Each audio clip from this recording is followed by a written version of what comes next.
Dözməyəcəm,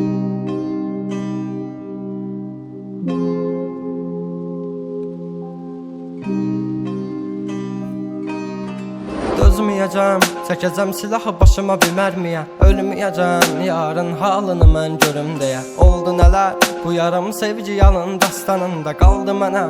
Gəl, mən orada gözləyəcəm. Yalanlı baxışların, məni məndən alan həmin evim vardı özləmimdə qavrulacaq bu ürəyim. Teninə toxunduğun bir özgəydi o əllərin. Sənsizliyi yazar bu əl qazar məzar gələcəyimi. Günahımı mənə verdin, savabımı o aldığın. Mənə hər gün ərşə çəkir, bax sən kim bu yazdığım. Qaranlığım, zülmətim, toranlığım, tək bir evim.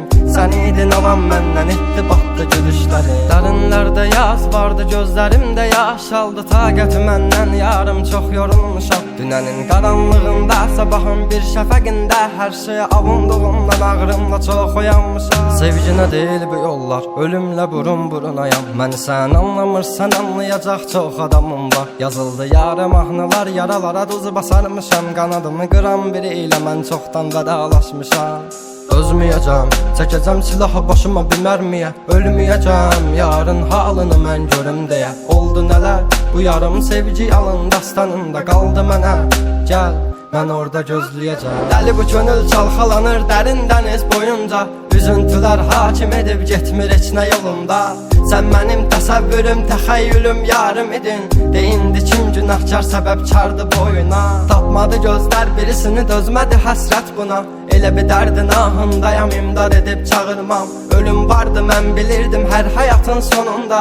Çətin gəldi inan mənə, yoxluğunla yorulma. Görmədinmi sən, yoxsa gözüm mü bağlı? Hissini örtmüş buludum və sanki yağışlar yağır. Kimlərə mərhəm olunsan, niyə görə tək mənə ağrı? O vaxt dəva bilinən indi özgə yarasını sarmır. Danışma sus buna qəlbim, soruşma yarın ağlını. Çəkəcəm beynimə bir mərmini, qoy təkrarlamasın. O səsin qulaqlarından silinmir illərdir inan. Bu da bir susqunluqdan ibarət, qoy darıxmasın. Dözməyəcəm, çəkəcəm silahı başıma bir mərmiyə. Ölməyəcəm, yarın halını mən görüm deyə. Oldu nələr, bu yarım sevgi yalın dastanında qaldı mənə.